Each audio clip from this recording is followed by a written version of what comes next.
두 가지 인생이 있습니다. 앞으로 나아가는 인생이 있는가 하면 뒤로 물러가는 인생이 있어요. 여러분은 어떤 인생입니까?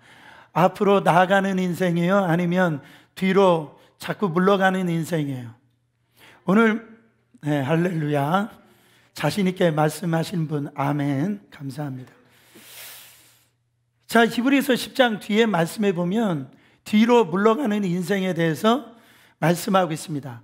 38절 39절 다시 한 번 더 읽어보면 오직 나의 의인은 믿음으로 말미암아 살리라. 또한 뒤로 물러가면 내 마음이 주님이 저를 기뻐하지 아니하리라 하셨느니라.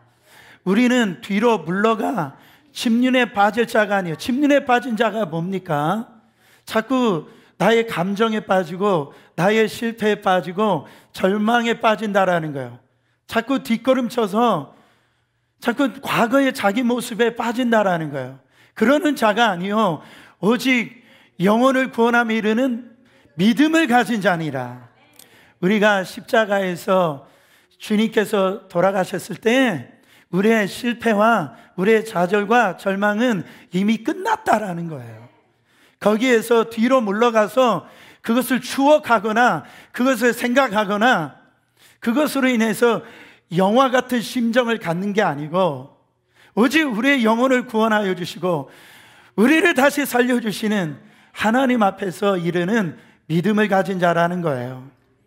여러분, 그러므로 믿음 있는 자는요 절대 뒤로 물러나지 않습니다. 첫 번째로, 믿음은 뒤를 보는 것이 아니라 앞을 바라보는 것을 의미합니다.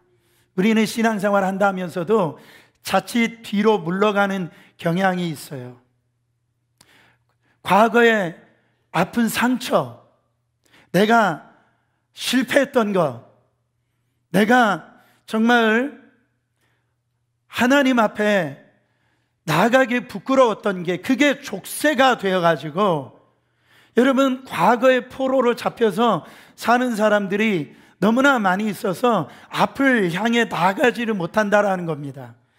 여러분, 이스라엘 백성들이 애굽에서 구원받을 때에 하나님의 은혜로 구원받았습니다. 자기 힘으로 구원받은 게 아니에요. 근데 그들이 구원받고 난 다음에 광야의 인생을 살았는데요, 원래 이 가나안 땅은 빠른 걸음으로 하면 한 달이면 좋게 들어갈 곳입니다. 근데 그들이 몇 년 동안? 40년을 광야 생활을 했어요. 1년도 아닙니다. 2년도 아니에요. 아까 저 권사님은 20년, 몇 년? 20년을 그렇게 힘들게 고생하고 이 절망 가운데 20년을 살았어요. 근데 이스라엘 백성들은 40년을 갖다가 다람쥐 쳇바퀴듯이 그렇게 한 달이면 갈 거리인데 40년을 걸렸단 말이죠. 왜 그랬습니까? 노예 근성이 있었던 거예요. 애굽에 살았던 그 노예 근성이 있었기 때문에, 과거에 잡혀 있었기 때문에 여러분, 앞을 향해 나가질 못하는 거예요. 여러분, 과거에 실수한 것을 가지고요 자책하는 사람이 너무 많이 있어요. 그러면서 나는 못난이야, 나는 실패자야, 나는 할 수 없어. 자꾸 여러분 스스로 자기 자신의 점수를 매기는 사람이 있습니다. 여러분, 과거를 돌아보면 부끄럽지 않는 사람이 누가 있어요? 과거를 돌아보면은 여러분 실수가 없는 사람이 누가 있습니까? 여러분, 자꾸 실수 안 한 얼굴로 저를 쳐다보지 마세요. 과거를 생각하면 여러분 자신 있을 사람이 아무도 없다라는 거죠. 성공한 것보다 실패한 게 더 많고, 여러분 다른 사람에게 정말 기쁨을 주는 것보다 슬픔을 주는 게 더 많고, 여러분 드러내는 것보다 숨기고 싶은 게 더 많은 거 아닙니까? 여러분, 이런 과거의 경험이 우리를 위축시킨다라는 겁니다. 병 중에 외상증후군이라는 게 있어요. 그 외상증후군이라는 이 병은 뭐냐면, 과거의 강한 경험은 쉽게 잊혀지지 않아가지고 오늘 나의 삶에 발목을 잡는 증상인 거죠. 이런 겁니다. 비 오는 날에 큰 교통사고를 당한 사람들은요, 비 오는 날에 운전을 못하는 거예요. 그 과거에 비 오는 날에 이런 사고를 당한 이 경험이 오늘 살아가는 나를 갖다가 붙들어 버린다라는 거예요. 그래서 앞을 향해서 전진하는, 미래를 향해서 살 수 없도록 그렇게 만들어 버린다라는. 믿음이라는 게 뭡니까? 과거를 돌아보지 아니하고 미래를 향하는 거예요. 과거에 어떻게 살았는지 여러분 상관이 없어요. 믿음은 미래적인 삶을 살게 합니다. 우리 성도들과 이렇게 제가 상담을 해보면, 신방을 해보면은, 막 이 과거의 힘이 얼마나 강한 건지 몰라요. 아니, 지난 삶에 대한 실패와 실수, 자기가 다른 사람에게 아프게 했던 그 경험들, 과거의 그 환영에 막 사로잡혀 가지고선, 목사님 나는 살 힘이 없다라고 그렇게 얘기하는 분이 있는가 하면, 자기는 과거에 너무너무 잘 나갔다라는 거예요. 과거에 잘 살았다라는 거예요. 내가 이런 대접을 받을 사람이 아니다라는 거예요. So what? 지금 그게 무슨 상관이냐는 거예요. 지금 과거에 사로잡혀가지고 현재 살아가는데 기쁨이 사라지고 행복하지 못하고 미래를 향해서 한 발자국도 내딛지 못하는 사람들이 너무나 많이 있다라는 거죠. 그러나 믿음이라는 건 뭡니까? 과거로부터 자유케 하는 거예요. 과거로부터 벗어나게 하는 거예요. 그게 구원입니다, 여러분.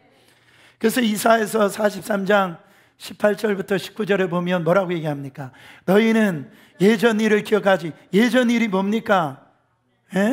지난 과거죠. 과거 그 일을 뭐 하지 말고, 기억하지 말고 옛날 일을 생각도 하지 말라라는 거예요. 보라, 내가 누굽니까? 하나님이 있어요. 새 일을 행하리니 이제 나타날 것이라는 거예요. 이게 믿음이라는 거예요.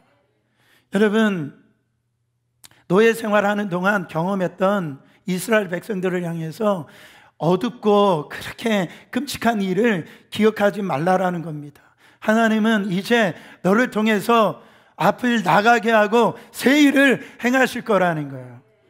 2019년 이렇게 돌아보면 한숨만 나오는 분들이 있죠. 내가 2019년은 좀 잘 살았어야 되는데 그렇게 못 살고 남편에게도 실망을 끼치고 아내에게도 참 내가 볼 때는 좋은 남편이 못 된 것 같고, 자식 보기에도 참 나는 부모 역할을 잘 못한 것 같고, 하나님 보실 때에도 예배 생활도 잘 못한 것 같고, 헌금 생활도 잘 못한 것 같고, 기도 생활도 잘 못한 것 같고. 여러분, 그렇잖아요.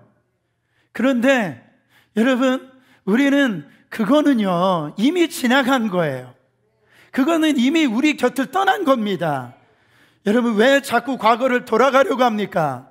하나님께서는 우리로 하여금 뒤로 물러나가게 하지 아니하시고 믿음이 있는 자 안에서 앞을 향해 전진하도록 지금 말씀하고 있다라는 거죠. 그래서 신자의 강력한 힘은 믿음이라. 신자에게는요 날개가 있어요. 여러분에게 날개가 있는데 그 날개가 무슨 날개냐면 믿음의 날개예요. 저를 보세요. 여러분 안에 믿음의 날개가 있다고요. 그러니까 세상이 보지 못하는 그 눈을 하나님께서 믿는 자에게 주셨다라는. 세상은요 이런 믿음의 날개가 없기 때문에 바로 앞에 있는 현실밖에 못 봐요. 자기가 지금 겪은 이 환경 속에서 헤어나올 수가 없는 거예요. 그러나 하나님께서는 우리에게 믿음의 날개를 주셔서 세상이 보지 못하는 그 믿음을 주셔서 더 높은 창공을 날 수 있는 그 눈을 우리 가운데 허락해 주셔서, 와, 여러분, 세상이 볼 수 없는 하나님의 섭리, 하나님의 목적, 하나님께서 이 주시는 그 비전을 본다라는 거예요. 여러분, 그래서 모든 믿음 있는 사람들은요 일어나는 모든 일들을 믿음의 관점으로 봅니다. 사람들은 대부분 문제가 생기면은요 방해물, 그 문제 앞에 그냥 함몰되어지거든요. 그래서 패배하는 거예요. 내가 산을 향하여 눈을 들리라. 나의 도움이 어디에서 올꼬? 여러분, 산만 바라보면 태산과 같은 것이 나를 덮기 때문에 나는 죽었다 그러는 거예요. 그러나 우리는 믿음의 눈을 들어서 저 산을 만들고 저 골짜기를 만들고, 여러분, 우리의 인생길에 알파와 오메가 되신 그 주님의 그 믿음의 눈을 열면, 주님을 바라보면 우리는 승리한다라는 겁니다. 제가 재미있는 이야기를 읽어본 적이 있어요. 철길을 지나서 학교에 가는데 이 철길이 어디에 있냐면 상당히 높은 계곡에 이 철길이 있었답니다. 근데 다른 학생들은 그 철길을 가다가 다 철길에 빠져가지고선 계곡 물에 빠져버리는데, 어떤 한 아이는 그것과 상관없이 철길을 잘 건너서 학교를 갔다라는 얘기인데, 왜 이 아이가 철길을 잘 건너서 학교를 갔느냐? 얘는 배가 불룩 나온 거예요. 불룩 나와가지고 철길 밑에 있는 계곡을 못 보는 거예요. 근데 다른 아이들은 이 배가 안 나와가지고 밑에가 다 보이는 거예요. 그래가지고 그게 무서워가지고 다리가 후들후들 떨려가지고선 그냥 그 계곡으로 빠졌다라고 하는 웃긴 얘기예요. 여러분, 우리가 왜 하나님을 못 바라보느냐 말이에요. 세상 것으로 다 채워져 가지고, 여러분, 그것으로 인해서 우리에게 두려움이 오고 염려가 오고 딱 믿음으로 내 배가 채워지잖아요. 그러면 두려움이 없다라는 거예요. 염려할 게 없다라는, 아무리 이 사망의 골짜기를 지난다 할지라도 여러분, 주께서 나와 함께 계시니 할렐루야 찬양하면서 믿음으로 우리는 승리한다라는 겁니다. 자꾸 우리는 앞을 바라보고 집중해야 되지, 자꾸 옆을 바라보고 환경을 바라보면 어려워지고 넘어지고 만다라는 거예요. 여러분, 이 뉴욕에서 이렇게 살면 참 유익한 것이 여러 가지 있는데, 미국은 전 세계에, 뉴욕은 유명한 뮤지엄들이 다 있다라는 거죠. 그렇죠? 여러분, 뮤지엄 서재근 집사님 가봤죠? 안 가본 얼굴이네. 누려야 돼, 뉴욕을. 근데 제가 뉴욕의 그 뮤지엄, 그 미술관을 갔는데요, 와, 저는 이해가 안 되는 거예요. 특히 추상화. 이렇게 보면 내가 그려도 저것보다 잘 그릴 것 같아. 그래서 그 그림을 보면은요, 저게 도대체 뭔지를 모르겠는 거예요. 눈이 안 열려서 그런 거예요. 근데 미술을 아는 사람, 그 눈이 열린 사람들은 와, 이러는 거예요. 대단하다. 여러분, 믿음이라는 것은 뭐냐면 다 눈이 있다라고 해서 다 보는 게 아닙니다. 그게 눈이 열리는 거예요. 볼 줄 아는 능력이 생기는 거예요. 이런 은혜가 여러분 안에게 임해야 됩니다. 성경에 보면 기억하라는 말씀들이 많이 나오죠. 여러분, 이거는 과거를 기억하고 과거를 추억하라는 그런 의미가 아니에요. 그것을 통해서 미래를 바라보라는 겁니다. 그러니까 미래를 바라보기 위해서, 이 믿음을 강화시키기 위해서 과거의 사건을 바라보라는 거예요. 기억하라는 것은 과거의 추억에, 과거의 슬픔에, 과거의 절망에, 과거의 실패에 거기에 사로잡히라는 그런 사건 속에 빠지라는 게 아니고, 그것을 통해서 미래를 바라보라는 거예요. 하나님께서 과거에 그 역사하신 그 사건을 보면, 하나님께서 앞으로 미래에 우리의 삶 가운데 행하실 역사에 대한 기대감이 생기는 거죠. 성경에 일어나는 역사가 내 삶 가운데도 일어난다라는 거예요. 그런 믿음을 일으키기 위해서 과거를 갖다가 기억하라는 겁니다. 내 삶에도 앞으로 이런 일이 일어나겠구나. 할렐루야. 답답한 환경이지만 홍해를 여신 하나님을 기대하는 거예요. 오늘날도 홍해가 열립니다. 할렐루야. 홍해가 갈라진단 말이에요. 그래서 꿈이 생기고 아버지 하나님 앞에 이 가슴이 뛰는 삶을 살 수 있는 겁니다. 과거에 일어난 역사의 사건을 통해서 지금 하나님께서 우리 가운데 역사하심을 바라볼 수 있도록 그 믿음을 하나님께서 허락하시기 위해서 이 과거의 사건을 기억하라는 거예요. 그러니까 믿음의 사람들은요, 이런 사람들이에요. 사람들은 왜 이런 일이 일어나야 됩니까? 왜 내 삶에 이런 것이 나를 갖다가 가로막습니까? 왜 나는 이렇게 힘들어야 됩니까? 그러나 믿음 있는 사람들은 그 실패를 통해서, 그 절망을 통해서 하나님의 선하신 뜻, 하나님의 선하신 목적, 하나님의 계획이 있구나, 그게 보는 눈이 열리는 거예요. 필립 얀 씨라고 하는, 제가 참 좋아하는 목사님이 계시는데, 이분이 믿음은 시간이 지나야 이해될 수 있는 것을 미리 믿는 것이다. 우리는 가서 직접 보고서 믿는 사람이, 그건 누가 못 믿습니까? 우리는요, 미리 보고 믿는 믿음이에요. 우리는 미리 보고 믿는 믿음이다. 시작. 그러니까 지금은 이해가 안 돼요.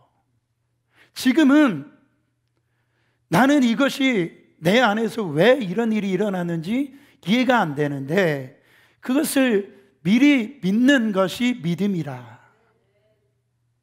그러니까 이 믿음으로 이 미래를 바라본다라는 것은 이렇게 물끄러미 보는 게 아니고, 믿음의 실상, 보이지 않는 것을 내 손에 딱 잡는 것처럼 바라보는 거예요. 그래서 히브리서 11장 1절 말씀에 믿음은 바라는 것들의 실상이요 보이지 않는 것들의 증거라고 그랬어요. 여기서 실상이라는 단어는 헬라어로 히포스타시스라고 하는 단어를 쓰는데요, 이 말은 아래에서 받쳐준다, 이런 말이에요. 아래에서 받쳐준다. 우리가 살다가 보면은 더 이상 바라볼 수 없는 이런 절망의 벽에 우리가 만날 때가 있어요. 근데 그 믿음은 우리가 이 바라볼 수 있도록 밑에서 받쳐준다, 이런 말이에요. 이 말이 뭐냐면, 보세요. 아브라함은 자식을 가질 수 없는 나이가 됐어요. 이제 나이가 90이 훌쩍 넘었습니다. 그러니까 인간적으로 보면 바랄 수가 없는 겁니다. 그렇지 않아요? 그래서 로마서 4장 18절에 보면 아브라함이 바랄 수 없는 중에 뭐 했다? 바라고 믿었어. 이는 내 후손이 이 같으리라 하신 말씀대로 많은 민족의 조상이 되게 하려 하심이라. 여러분, 지금 인간적인 눈으로 보면 바라볼 수가 없어요. 어떻게 내 나이가 지금 99세, 이제 100세가 되어지는데 어떻게 아이를 낳을 수가 있냐라는 거예요. 근데 하나님의 약속의 말씀은 내 안에서 임했어요. 아니야, 내 후손을 통해서 많은 민족의 믿음의 조상으로 너는 설 거야. 그것을 바랄 수 없는 중에 이 아브라함은 바랐다라는 거예요. 무엇 때문에 바랄 수가 있냐는 거예요. 믿음 때문에. 믿음이 밑에서 받쳐줬다라는 거예요. 그래서 바라볼 수 있는 믿음의 눈이 열렸다라는. 자, 모세가 이스라엘 백성들을 이끌고 처음 만나는 게 뭡니까? 홍해를 만납니다. 어떻게 홍해가 갈라질 수가 있어요? 그러나 불가능한데요. 발할 수가 없는데, 근데 이 모세는 믿음으로 발을 디뎠다라는 거예요.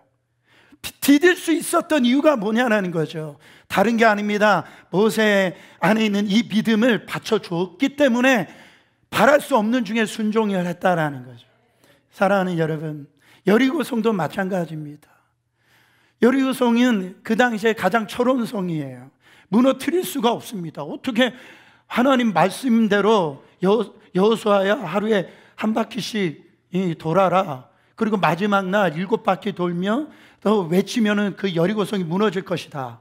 여러분, 인간적인 이성으로나 생각으로 이거를 여러분 바랄 수가 있습니까? 전쟁을 어떻게 그렇게 하냐고요. 근데 하나님의 말씀이 임했어요. 나는 이해가 안 돼요. 나에게 어떤 이성으로는 이거는 상상이 안 되는 거예요. 바랄 수 없는 중이에요. 근데 여호수아와 이스라엘 백성들은 하루씩 돕니다. 아무 얘기하지 않고 돌아요. 7째 날은 7번을 돌고 외칩니다. 여러분이 외칠 수 있었던 게 뭡니까? 믿음으로 받쳐줬기 때문에 여러분 외칠 수가 있었던 거예요. 예를 들어서 이런 겁니다. 지금 몸이 병이 들어가지고 많이 고통스러운데 성경에서는 저가 채찍에 맞음으로 나음을 얻었도다 이렇게 얘기했어요. 저가 누굽니까? 예수가 십자가에서 돌아가실 때 채찍에 맞으시는 이 의미가 우리의 병을 고쳐주시기 위해서 맞으셨다라는. 근데요, 이 병에 들렸을 때 두 종류의 사람이 있어요. 한 사람은 믿음으로, 아, 그렇구나. 지금 나의 눈으로 보면은 이 병이 지금 암에 걸렸다라고 생각해 보세요. 불치병이라고 생각해 보세요. 근데 인간의 눈으로 보면 고칠 수가 없는 거예요. 나을 수가 없는 겁니다. 근데요, 몸이 아프고 괴로운 그 순간에도 아니야, 내 병은 예수님이 십자가에서 맞으셨을 때에 나는 이미 고침을 받았어. 하나님의 약속이야. 그거를 믿고 나가는 사람이 있는가 하면은, 그럼에도 불구하고 나는 하나님도 이거는 어쩔 수 없다라는 거예요. 그래가지고 이미 장사를 지낸 분들이 많아. 여러분, 내가 지금 건강한 모습을 봐야죠. 내가 하나님의 약속의 말씀이 나한테 이루어지는 것이 오늘 이 순간 내 안에 믿음으로 받쳐준 사람만이, 여러분, 힘들고 어렵고 몸이 아프고 고통스러울 때에도 여러분 하나님을 향해서 찬양을 한단 말이에요. 사도행전 3장에 보면 그런 모습이 나옵니다. 베드로에게 놀라운 변화의 역사가 일어나요. 여러분, 사도행전 3장 6절에 보면 성전 미문에 앉아있는 이 안진뱅이를 이 사도 바울이 일으키는 장면이 나옵니다. 제가 말씀드리고 싶은 건 뭐냐면, 이 안진뱅이는 한 40년을 성전 미문에 앉았을 거예요. 그는 소망이 없습니다. 한 해도 아닙니다. 그는요, 거기에 앉아서 그렇게 죽을 인생이에요. 그러나 베드로가 지금 미래 일어날 수 있는 그 선포를, 일어날 수 있는 그런 소망을 그에게 심어줍니다. 그러니까 그는 내게 없지만 내게 있는 건 바로 예수의 이름, 내게 주노니 나사렛 예수의 이름으로 일어나 걸으라. 와, 놀라운 거는요, 누가 이렇게 선포했다고요? 베드로가. 나면서 못 걸은 사람이 일어난 것도 기적이지만, 제가 더 놀라운 것을 묵상해 보니까 이 베드로의 변화가 더 놀라운 거예요. 여러분 생각해 보세요. 베드로는 얼마 전까지만 해도 예수님이 십자가에서 달려 돌아가실 때 그것도 무슨 어떤 병사 앞에서, 유명한 사람 앞에서 부인한 게 아닙니다. 그 계집종에게 예수를 부인하고 자기가 수제자라 하면서 예수님을 3번이나 부인하고 완전히 저주했단 말이죠. 그런 사람이었어요. 그는 완전히 실패자였습니다. 그가 부활의 주님을 만나고도 그는 이 디베아라 바닷가로 도망칩니다. 여러분, 베드로가 물고기를 잡으러 디베아라 바닷가에 간 것은 어떤 거예요? 과거로 돌아간 거예요. 실패자의 모습으로 돌아간 겁니다.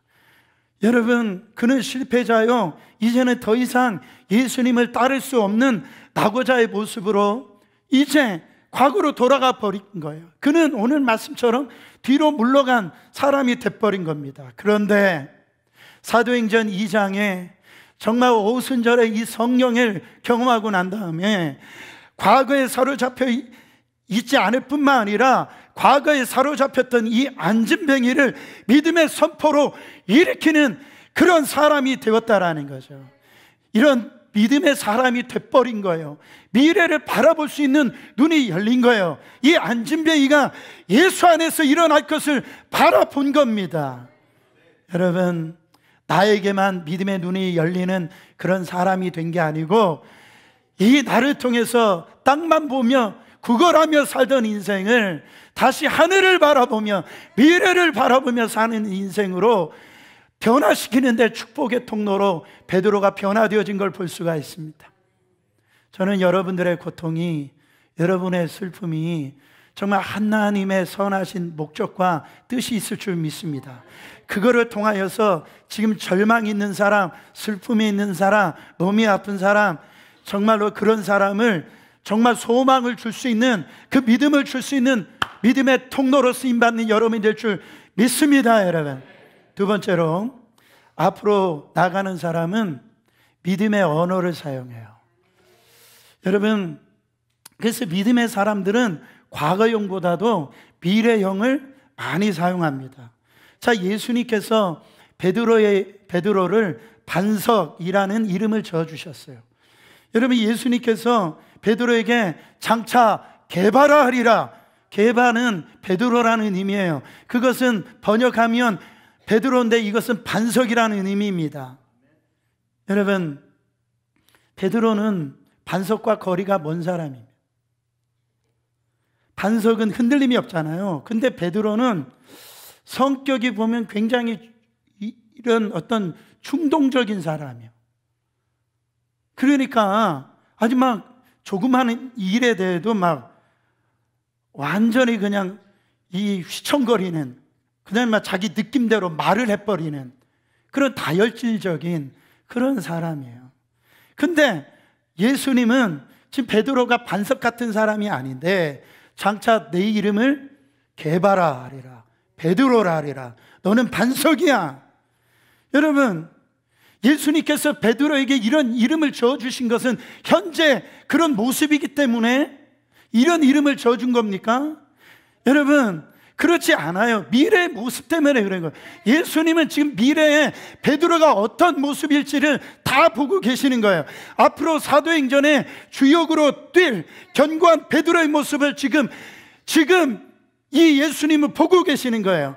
그래서 예수님은 그의 이름을 게바라, 베드로라 이름을 주시는 거예요. 환난과 핍박 속에서도 담대하고 흔들림이 없고 복음을 전하는 이 베드로를 예수님이 보셨는데 미리 보셨다라는 거예요. 그래서 장차 게바라리라. 예수님은 믿음의 언어를 사용했어요.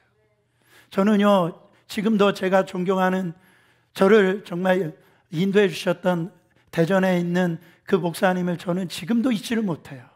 제가 저희 어린이학교에 취임식 할 때 그분 영상으로 여자분이신데 그 목사님 대성학원 이사장님이신데요.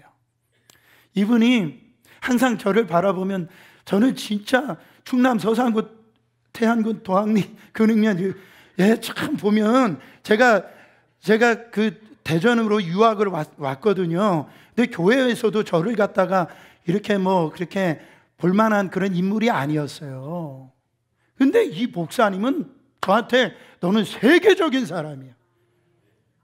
아니, 담임 목사가 세계적인 사람이라고 얘기를 하는데도 아멘이 휴가 가시면 어떡해.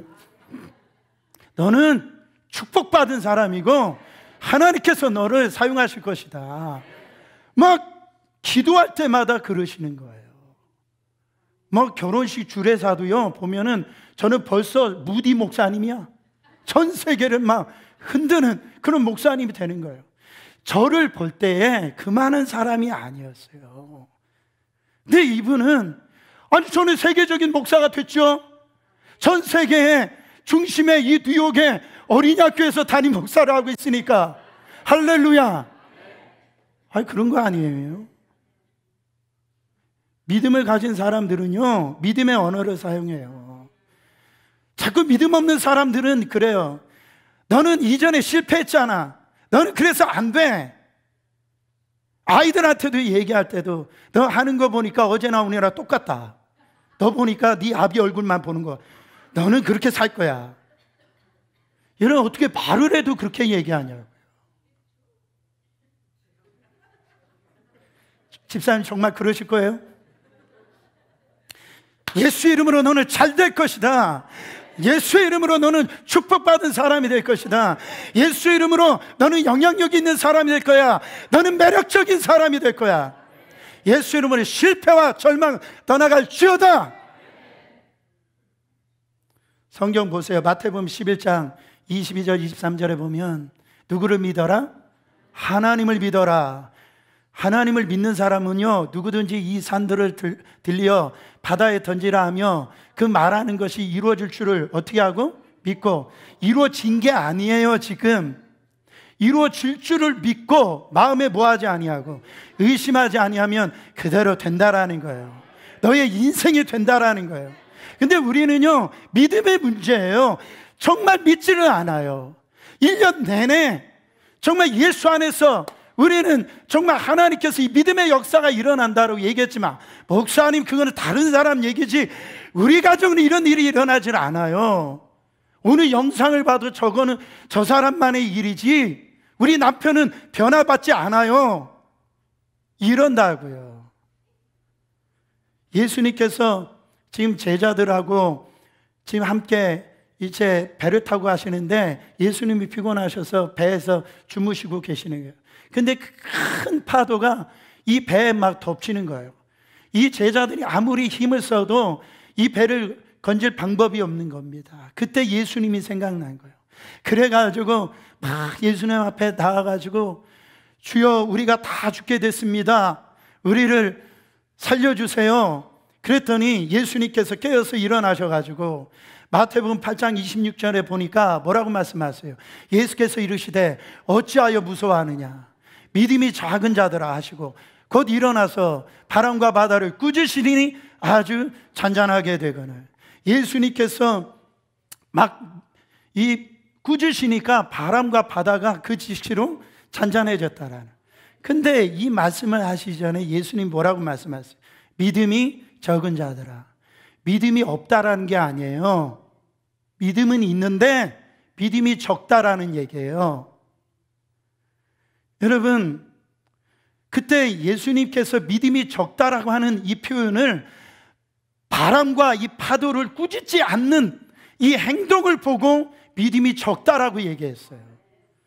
여러분, 우리가 주님을 믿고 주님과 함께 있지만은 우리의 인생 가운데 생활 속에 염려가 옵니다. 근심이 와요. 불안이 없는 게 아니에요. 절망이 있어요. 좌절이 온다고요. 그런 바람과 이런 파도가 우리 안에 올 때 우리는 그것을 바라보고 움츠리지 말고 바람을 꾸짖고 파도를 꾸짖고 물리치라는 거예요. 그게 믿음이 있는 사람이라는 거예요. 환경을 잠잠케 하고 원수 마귀를 물리치고 실망을 물리치라는 거, 명령할 줄 알아야 된다라는 거, 선포할 줄 알아야 된다라는 이 산들을 명하여 바다에 던져버리라는 거예요. 우리의 이성으로 어떻게 저 산이 바다에 던져질 수가 있어요? 그러니까 안 되는 거예요. 그러나 마음에 의심하지 않으면 그대로 된다라는 거예요. 제가 한번 말씀드린 적이 있습니다. 뉴욕의 맨하탄에 가보면 이스라엘 종합병원 이 있는데요. 거기에 웹스타인 박사라고 하는 유명한 신경외과 그 분야에서 세계 최고로 유명한 그 의사가 박사님이 그 병원에 있는데 이분이 쓴 책이 만약 내가 5살이 되면이라는 책이에요. 내가 5살이 되면. 이 책은 그 병원에서 실제로 일어난 일들에 대해 있어서 그 에피소드를 갖다가 정리해 놓은 책인데 거기에 하루에 실제로 이 병원에서 겪었던 한 사건이 있는데요. 하루는 병원 응급실에 이름이 나옴이라고 하는 4살짜리 아이가 이 혼수 상태로 들것에 실려왔어요. 뇌에서 이 종양 때문에 동맥이 막 파열되어지고 뇌출혈이 일어났습니다. 이거는 이제는 의학적으로는 살릴 수 있는 가망이 없는 거예요. 다행히도 수술을 했는데 이 수술이 잘 돼가지고 나오미가 그 의식을 이렇게 되찾습니다. 근데 아주 큰 수술을 받았기 때문에 그가 붕대로, 이 아이가 붕대로 당하고 눈만 코만 이렇게 나오는 채로 그렇게 있을 그런 몸 상태가 돼버린 거예요. 그때 의사가 가족들에게 치료는 했지만 이 나오미는 4살을 못 넘길 겁니다. 근데 이 이야기를 나오미도 들어요. 그래서 자기는 앞으로 4살까지만 살 수 있다라는 것을 가족들도 알고, 왜? 세계적으로 그렇게 유명한 그 의사 박사님이 얘기했기 때문에 그거에 대해서 반박을 할 수가 없는 거예요. 근데 이 나오미가요, 자기의 몸으로 볼 때는 불가능한 건데 꿈을 얘기를 하는 거예요. 그래서 이 의사 되시는 분이 이제 진찰하러 딱 나오미한테 가면 이 애가 이런 얘기를 해요. 선생님, 제가 5살이 되면 줄넘기 하는 법을 배울 거예요.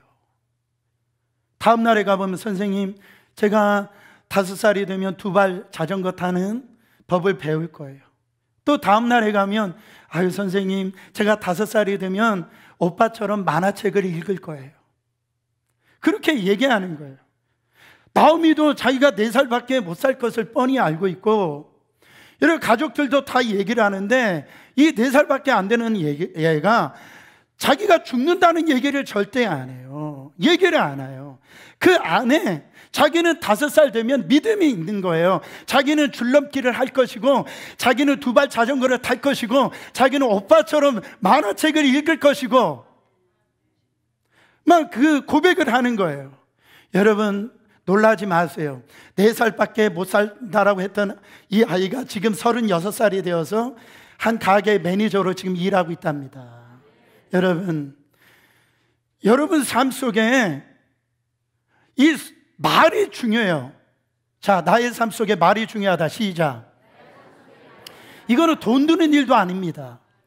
근데 우리는 꼭 얘기를 해도 골라도 꼭 참 아주 그냥 그래요. 제가 들어도 기가 찰 얘기만 해요. 그게 아니죠. 염려가 옵니까? 예수 이름으로 염려야 떠나갈지어다. 근심아 떠나갈지어다. 선포를 해야죠. 여러분, 그래서 이 미래를 바라보는 사람들은 믿음의 언어를 사용하는 거예요. 저는 금요 집회 때 그 말씀을 전했습니다. 제가 어떤 선교에 가서도 그 얘기를 했어요. 내년도에는 우리 교회가 열매가 주렁주렁 맺힐 것이다. 예? 하나님께서 다 회복시켜 주실 것이다. 거기에 쓰임받는 주인공이 되라. 제가 이 말씀을 선포로 했어요. 어떤 사람은 이 믿음으로 받아들이고 아멘입니다 라고, 하나님 그것은 제가 될 것입니다 하는 사람이 있으면 복이 임할 거예요. 저는 그런 확신이 옵니다. 마지막으로 믿음으로 미래를 본 사람들은요, 순종해요. 말로 끝나지 않아요. 순종을 통해서 미래를 엽니다. 여러분 히브리서 11장에 보면 믿음의 거장들이요 쭉 나옵니다. 결국은 뭐냐? 그들이 힘들고 고통스럽고 어렵고 몸이 아프고 사자의 앞에 있다 할지라도 그들은 어떻게 됐어요? 하나님께서 주실 그 상급을 바라보고 믿음의 눈을 열어서 하늘나라를 바라보고 모든 고난을 이기고 승리했다라는 내용이에요. 여러분, 그러면서 그들은 순종의 길로 나아간 걸 볼 수가 있습니다. 믿음의 눈이 열리지 않으면 순종할 수가 없어요. 순종은 아무나 하는 게 아니에요. 따라합니다. 순종은 아무나 하는 게 아니다. 믿음이 있는 사람들이 순종을 해요. 요한복음 2장에 보면 예수님께서 공생애를 시작하시면서 제일 먼저 이적을 일으키신 사건이 가나안 혼인잔치인데, 잔치가 벌어진 겁니다. 그런데 어떻게 됐어요? 포도주가 다 떨어져 버린 거예요. 여러분, 잔치에서 이 포도주가 떨어진 것은 가장 큰 신뢰입니다. 그때 마리아가 그 포도주 떨어진 사건을 보고 우왕좌왕하고 있는 하인들에게 이렇게 얘기합니다. 저 예수 앞에 나아가서 그가 뭐라고 얘기하든지 그대로 해라. 그렇게 얘기해요. 여러분, 순종하는 것이 왜 이렇게 되냐면, 마리아는 예수님께서 어떤 일을 행하실 것을 미리 본 겁니다. 근데 물론 순종하는 게 쉬운 게 아니에요. 순종할 때 위기가 옵니다. 그럴 때에 그 포도로지 떨어진 것을 마리아가 예수님께 알렸을 때 예수님이 바로 역사를 이루시면 얼마나 좋겠어요. 자기 어머니의 부탁인데. 근데 요한복음 2장 4절에 보면 뭐라고 얘기하냐면, 여자여 나와 무슨 상관이 있나이까? 아직 내 때가 이르지 않았습니다. 나는 지금 이거를 할 때가 아직 이르지 않았다라는 거예요. 근데 이 마리아는 그런 주님의 어떤 그 반응에 아랑곳하지 아니하고 하인에게 무조건 저분이 하신 말씀 그대로 해라. 이 하인들이 이 말씀에 순종을 합니다. 그러니까 믿음의 사람들은요, 순종을 미루지를 않아요. 무엇하든지 순종하는 게 쉬워요. 그러나 믿음 없는 사람들은 뭔가 좀 하려고 하면 너무너무 힘들어요. 순종하는 게 왜 이렇게 힘든지 몰라요. 아유, 집사님 올해 좀 성가대 하세요. 목사님 기도해 볼게요. 기도했는데 1년 지났어. 순종하는 게 어려워. 이제는 11조 해야 되지 않습니까? 목사님 좀 이따 할게요. 이제 주님 만날 날이 멀지 않았어요. 도대체 언제? 그거는 믿음이 없는 거예요. 믿음 있는 사람들은요, 주님이 딱 말씀하시면 바로 순종합니다. 근데요, 바로 하지 않잖아요. 우리가 이렇게 기도할 때, 하나님이 막 지혜 주시고 응답 주시고, 내가 이렇게 해야 되겠구나 딱 했을 때 그때 순종해야 되지. 다 순종하고 며칠 지나가면 제정신으로 돌아와요. 내가 그때 이상했나 봐. 그래서 평생을 주님의 이 기적을 경험을 못하는 거예요. 버나드 쇼는 유명한 그 버나드 있잖아요. 버나드 쇼라고 하는 사람이 자기 묘비에 그렇게 자기가 그렇게 기록했다잖아요. 뭐라고 했냐면, 우물쭈물 하다가 내 이럴 줄 알았다. 우물쭈물 하다가 인생 끝나는 거예요. 한 번도 하나님 앞에 쓰임받지도 못하고, 하나님 앞에 정말 멋있게 하나님 앞에 영광 돌리지도 못하고 우물쭈물 하다가 순종하는 사람들을 보면은요, 쉬워요. 믿음 있는 사람들입니다. 마가복음 14장 25절 29절에 보면, 밤 사경에 예수님께서 제자들도 그날도 이제 풍랑을 만나는데, 그런데 예수님이 그 물결을 걸어 이렇게 옵니다. 그러니까 제자들부터 저건 유령이다 그랬어요. 그 당시에 그 밤에 이렇게 그물질 하다가 그 유령을 만나면 다 죽는다라는 그런 전설이 있었거든요. 그러니까 이 제자들이 이제 우리 다 죽었구나 막 두려움에 떱니다. 그랬더니 예수님이 내니 두려워 마라. 그러니까 그때 베드로, 여기 또 베드로가 뭐냐면, 주님이시거든 저도 저 물을 걷게 해주세요 이렇게 얘기합니다. 그랬더니 주님이 걸어오라. 베드로가 그 물을 막 신경을 쓰질 않네. 걸어가는 거예요. 여러분, 그 배에서 내린다라는 거 죽는다라는 의미 아닙니까? 그런데요, 주님의 말씀에 떨어졌을 때 이 베드로는 어떤 좌우를 살피지 아니하고 주님 바라보고 그 물결을 걸어 들어갑니다. 여러분, 처음부터 하나님께서 우리 가운데 다 응답을 해주시고 믿음을 요구하시는 게 아니에요. 항상 하나님은 믿음의 테스트를 하시는 걸 볼 수가 있어요. 제가요, LA에서 2층에서 제가 살았던 집이 1, 2층으로 되어 있는데, 저희 아이들이 3명이잖아요. 3명이에요. 근데 이 아이들을 어렸을 때 키울 때 제가 그것을 많이 해봤어요. 제가 밑에서 이렇게 계단 밑에서 있고, 한 3번째 단계에다 아이들을 세워놓고 아빠가 안아줄 테니 거기서 뛰어! 그런데요, 3명 있는데 똑같은 아이들인데요, 아빠가 뛰어오면 어떤 애는 제가 누구라고는 얘기할 수 없어요. 아이들에도 프라이버시가 있는 거니까. 저한테 막 뛰어가지고 안기는 아이가 있는가 하면, 어떤 애는요, 뛸까 말까 하다 못 뛰어. 그리고 계단을 낮춰줘요. 거기다가 또 못 뛰어. 여러분, 주님은 지금 말씀하고 있는 거예요. 너 나를 진짜 믿냐라는 거예요. 너 인생을 내가 책임져 줄 걸 믿냐라는 거예요. 뛰어내리라는 거예요. 내가 받아준다니까. 혹시 안 받아주면 어떡해? 받아준다니까. 옆 사람에게 그렇게 해봐. 받아준대요. 여러분, 우리는 뒤로 물러가 멸망하는 자들이 아닙니다. 믿음은 미래를 바라보고 앞으로 나아가는 거예요. 과거에 붙들리지 마세요. 2019년도에 정말 여러 가지 일들이 있었잖아요. 과거가 중요한 게 아닙니다. 사람들의 평가 중요한 게 아니에요. 여러분, 과거의 실패를 붙잡고 평가하는 것에 연연하지 마세요. 과거의 실패는 과거뿐입니다. 중요한 것은 지금 내가 예수를 바라보고 있냐라는 거예요. 믿음으로 바라보고 있냐라는 거예요. 오늘 말씀에 뒤로 물러가면이라는 단어가 많이 나와요. 세상은 일보 후퇴가 뭐 2보 전진이라고 하는데 믿음에서는 그런 게 없어요. 여러분 배수진을 쳐야 됩니다. 후퇴를 용납하면 안 됩니다. 여러분 전진하시길 바랍니다.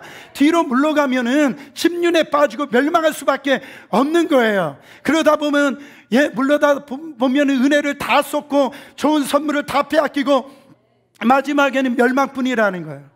여러분 사람을 통해서 시험이 오고 실망과 큰 상처를 받아도 뒤로 물러나면 절대 안 됩니다. 세상 유혹 속에 그것이 아무리 좋아 보여도 절대로 세상을 바라보면 안 되는 거예요. 마귀가 직접 우리를 공격하여 두렵게 하고 근심을 안겨주어도 우리 자신의 허물과 약점을 열거하고 물고 우리를 공격한다 할지라도 한 발자국도 뒤로 물러서면 안 된다는, 무슨 핍박이 와도 너무 힘들어 쉬고 싶어도 비난하는 말이 화살처럼 나에게 날려와도 절대 복음의 진리와 사명을 놓아버리며 뒷걸음쳐서는 안 된다라는 거예요. 뒷걸음을 치면 사탄만 기뻐하는 거예요. 왜냐하면 자기 의도대로 되었기 때문에 그렇습니다.